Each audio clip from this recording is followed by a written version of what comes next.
The Wealth of Nations, by Adam Smith. Part 2 of Chapter 8 of the Wages of Labor. The real recompense of labor, the real quantity of the necessaries and conveniencies of life which it can procure to the laborer, has, during the course of the present century, increased perhaps in a still greater proportion than its money price. Not only grain has become somewhat cheaper, but many other things from which the industrious poor derive an agreeable and wholesome variety of food, have become a great deal cheaper. Potatoes, for example, do not at present through the greater part of the kingdom cost half the price which they used to do 30 or 40 years ago. The same thing may be said of turnips, carrots, cabbages, things which were formerly never raised but by the spade, but which are now commonly raised by the plough. All sort of garden stuff, too, has become cheaper. The greater part of the apples, and even of the onions consumed in Great Britain were, in the last century, imported from Flanders.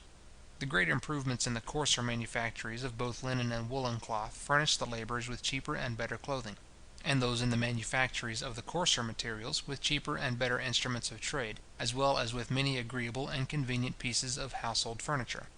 Soap, salt, candles, leather, and fermented liquors have, indeed, become a good deal dearer, chiefly from the taxes which have been laid upon them.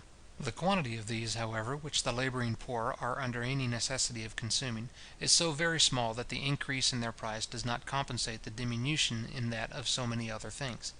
The common complaint, that luxury extends itself even to the lowest ranks of the people, and that the labouring poor will not now be contented with the same food, clothing, and lodging which satisfied them in former times, may convince us that it is not the money price of labour only, but its real recompense, which has augmented. Is this improvement in the circumstances of the lower ranks of the people to be regarded as an advantage, or as an inconveniency to the society? The answer seems at first abundantly plain. Servants, labourers, and workmen of different kinds make up the far greater part of every great political society. But what improves the circumstances of the greater part can never be regarded as any inconveniency to the whole. No society can surely be flourishing and happy of which the far greater part of the members are poor and miserable. It is but equity besides that they who feed, clothe, and lodge the whole body of the people, should have such a share of the produce of their own labour as to be themselves tolerably well fed, clothed, and lodged. Poverty, though it no doubt discourages, does not always prevent marriage. It seems even to be favourable to generation. A half-starved Highland woman frequently bears more than 20 children, while a pampered fine lady is often incapable of bearing any, and is generally exhausted by 2 or 3. Barrenness, so frequent among women of fashion, is very rare among those of inferior station. Luxury, in the fair sex, while it inflames, perhaps, the passion for enjoyment, seems also to weaken, and frequently to destroy altogether, the powers of generation. But poverty, though it does not prevent the generation, is extremely unfavourable to the rearing of children. The tender plant is produced, but in so cold a soil and so severe a climate soon withers and dies. It is not uncommon, I have been frequently told, in the Highlands of Scotland, for a mother who has borne 20 children not to have 2 alive. Several officers of great experience have assured me that, so far from recruiting their regiment, they have never been able to supply it with drums and fifes from all the soldiers' children that were born in it. A greater number of fine children, however, is seldom seen anywhere than about a barrack of soldiers. Very few of them, it seems, arrive at the age of 13 or 14. In some places, one half the children die before they are 4 years of age, in many places before they are 7, and in almost all places before they are 9 or 10. This great mortality, however, will everywhere be found chiefly among the children of the common people, who cannot afford to tend them with the same care as those of better station. Though their marriages are generally more fruitful than those of people of fashion, a smaller proportion of their children arrive at maturity. In founding hospitals, and among the children brought up by parish charities, the mortality is still greater than among those of the common people. Every species of animals naturally multiplies in proportion to the means of their subsistence, and no species can ever multiply beyond it. But in civilized society it is only among the inferior ranks of people that the scantiness of subsistence can set limits to the further multiplication of the human species, and it can do so in no other way than by destroying a great part of the children which their fruitful marriages produce. The liberal reward of labour, by enabling them to provide better for their children, and consequently to bring up a greater number, naturally tends to widen and extend those limits. It deserves to be remarked, too, that it necessarily does this as nearly as possible in the proportion which the demand for labour requires. If this demand is continually increasing, the reward of labour must necessarily encourage in such a manner the marriage and multiplication of labourers, as may enable them to supply that continually increasing demand by a continually increasing population. If the reward should at any time be less than what was requisite for this purpose, the deficiency of hands would soon raise it; and if it should at any time be more, their excessive multiplication would soon lower it to this necessary rate. The market would be so much understocked with labour in the one case, and so much overstocked in the other, as would soon force back its price to that proper rate which the circumstances of the society required. It is in this manner that the demand for men, like that for any other commodity, necessarily regulates the production of men, quickens it when it goes on too slowly, and stops it when it advances too fast. It is this demand which regulates and determines the state of propagation in all the different countries of the world, in North America, in Europe, and in China, which renders it rapidly progressive in the first, slow and gradual in the second, and altogether stationary in the last. The wear and tear of a slave, it has been said, is at the expense of his master, but that of a free servant is at his own expense. The wear and tear of the latter, however, is in reality as much at the expense of his master as that of the former. The wages paid to journeymen and servants of every kind must be such as may enable them, one with another, to continue the race of journeymen and servants according as the increased, diminishing, or stationary demand of the society may happen to require. But though the wear and tear of a free servant be equally at the expense of his master, it generally costs him much less than that of a slave. The fund, destined for replacing or repairing, if I may say so, the wear and tear of the slave, is commonly managed by a negligent master or careless overseer.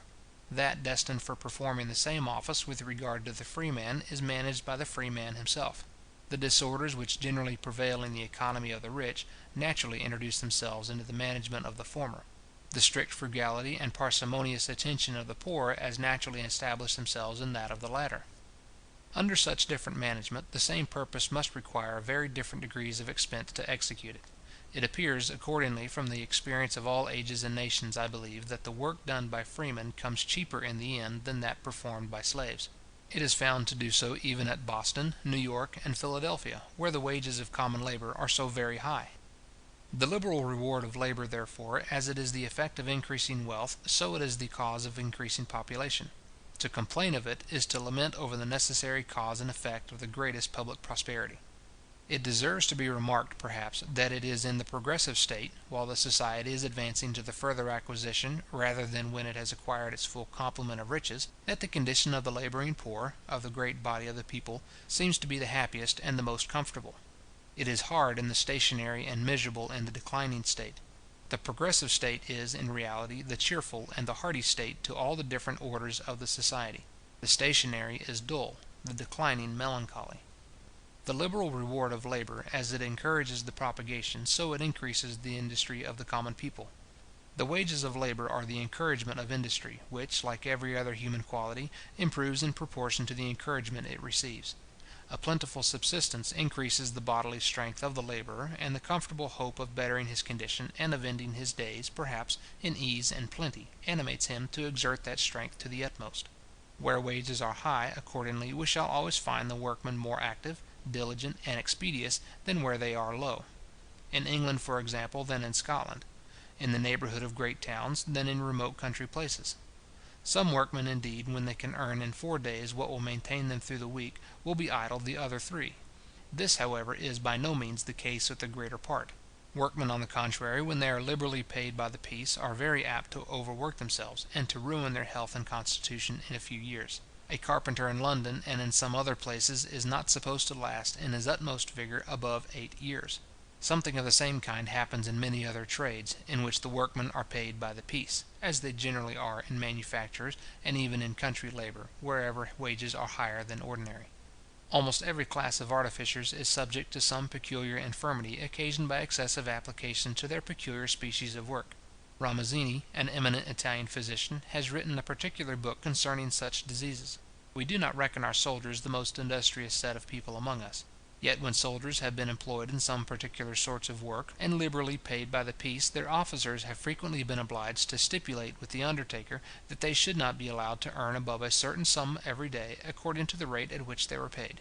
Till this stipulation was made, mutual emulation and the desire of greater gain frequently prompted them to overwork themselves, and to hurt their health by excessive labour. Excessive application during 4 days of the week is frequently the real cause of the idleness of the other 3, so much and so loudly complained of. Great labour, either of mind or body, continued for several days together, is, in most men, naturally followed by a great desire of relaxation, which, if not restrained by force, or by some strong necessity, is almost irresistible.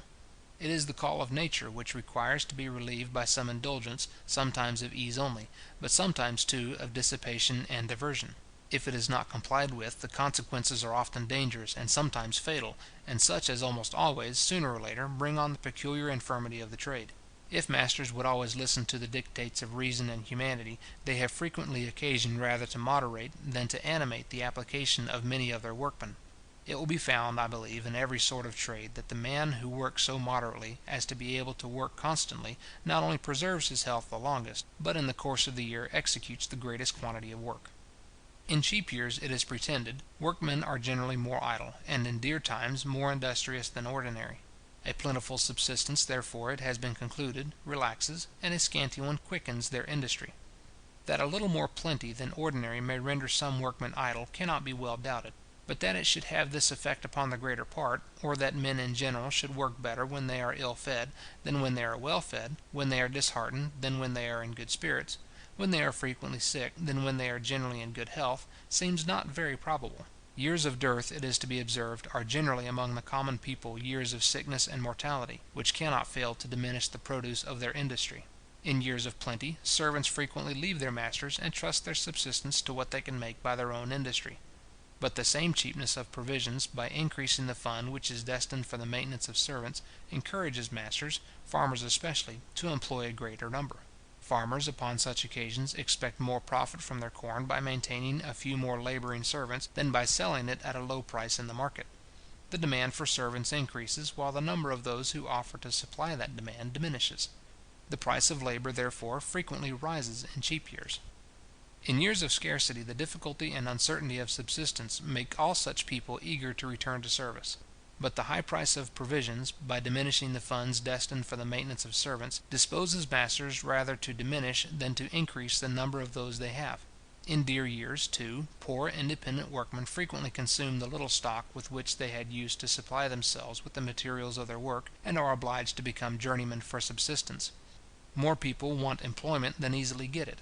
Many are willing to take it upon lower terms than ordinary, and the wages of both servants and journeymen frequently sink in dear years.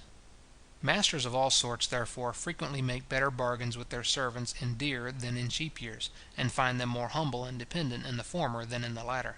They naturally, therefore, commend the former as more favourable to industry.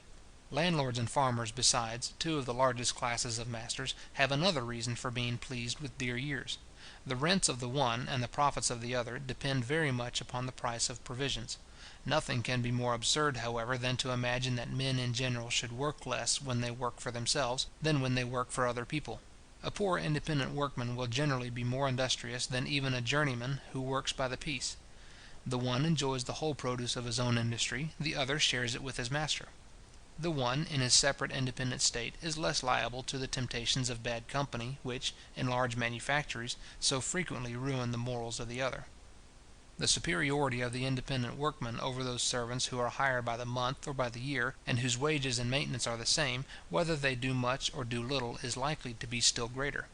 Cheap years tend to increase the proportion of independent workmen to journeymen and servants of all kinds, and dear years to diminish it.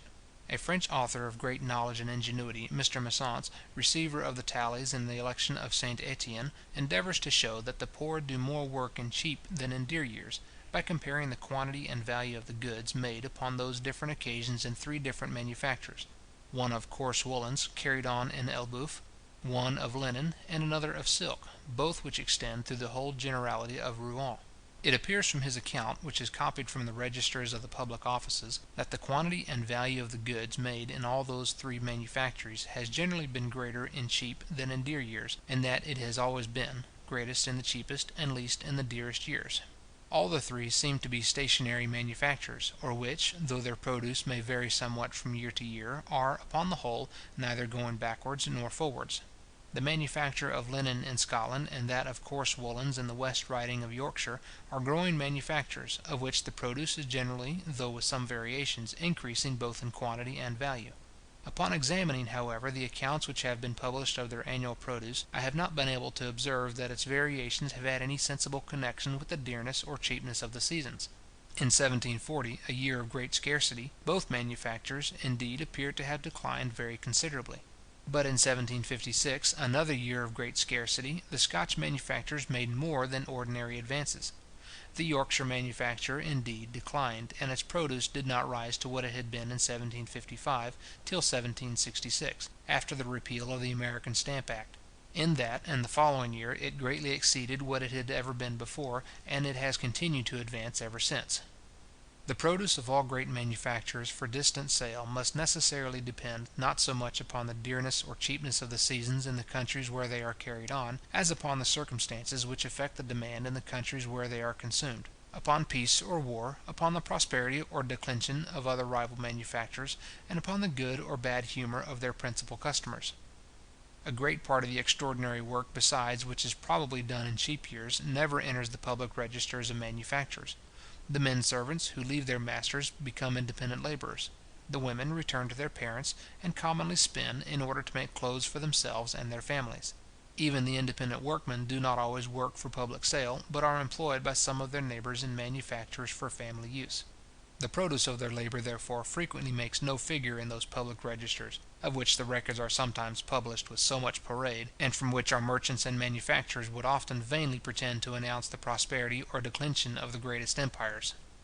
Though the variations in the price of labour not only do not always correspond with those in the price of provisions, but are frequently quite opposite, we must not, upon this account, imagine that the price of provisions has no influence upon that of labour. The money price of labour is necessarily regulated by two circumstances: the demand for labour, and the price of the necessaries and conveniencies of life. The demand for labour, according as it happens to be increasing, stationary, or declining, or to require an increasing, stationary, or declining population, determines the quantities of the necessaries and conveniencies of life which must be given to the labourer; and the money price of labour is determined by what is requisite for purchasing this quantity. Though the money price of labour, therefore, is sometimes high where the price of provisions is low, it would be still higher, the demand continuing the same, if the price of provisions was high. It is because the demand for labour increases in years of sudden and extraordinary plenty, and diminishes in those of sudden and extraordinary scarcity, that the money price of labour sometimes rises in the one and sinks in the other. In a year of sudden and extraordinary plenty, there are funds in the hands of many of the employers of industry, sufficient to maintain and employ a greater number of industrious people than had been employed the year before, and this extraordinary number cannot always be bad. Those masters, therefore, who want more workmen, bid against one another in order to get them, which sometimes raises both the real and the money price of their labour. The contrary of this happens in a year of sudden and extraordinary scarcity. The funds destined for employing industry are less than they had been the year before.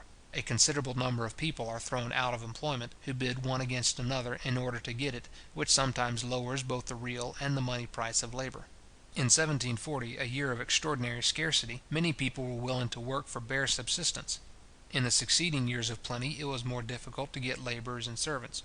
The scarcity of a dear year, by diminishing the demand for labour, tends to lower its price, as the high price of provisions tends to raise it.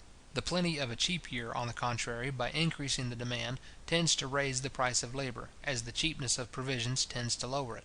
In the ordinary variations of the prices of provisions, those two opposite causes seem to counterbalance one another, which is probably, in part, the reason why the wages of labour are everywhere so much more steady and permanent than the price of provisions. The increase in the wages of labour necessarily increases the price of many commodities, by increasing that part of it which resolves itself into wages, and so far tends to diminish their consumption, both at home and abroad. The same cause, however, which raises the wages of labour, the increase of stock, tends to increase its productive powers, and to make a smaller quantity of labour produce a greater quantity of work. The owner of the stock which employs a great number of labourers necessarily endeavours, for his own advantage, to make such a proper division and distribution of employment, that they may be enabled to produce the greatest quantity of work possible. For the same reason he endeavours to supply them with the best machinery which either he or they can think of. What takes place among the labourers in a particular workhouse takes place for the same reason among those of a great society. The greater their number, the more they naturally divide themselves into different classes and subdivisions of employment. More heads are occupied in inventing the most proper machinery for executing the work of each, and it is, therefore, more likely to be invented. There are many commodities, therefore, which, in consequence of these improvements, come to be produced by so much less labour than before, that the increase of its price is more than compensated by the diminution of its quantity. Chapter 8.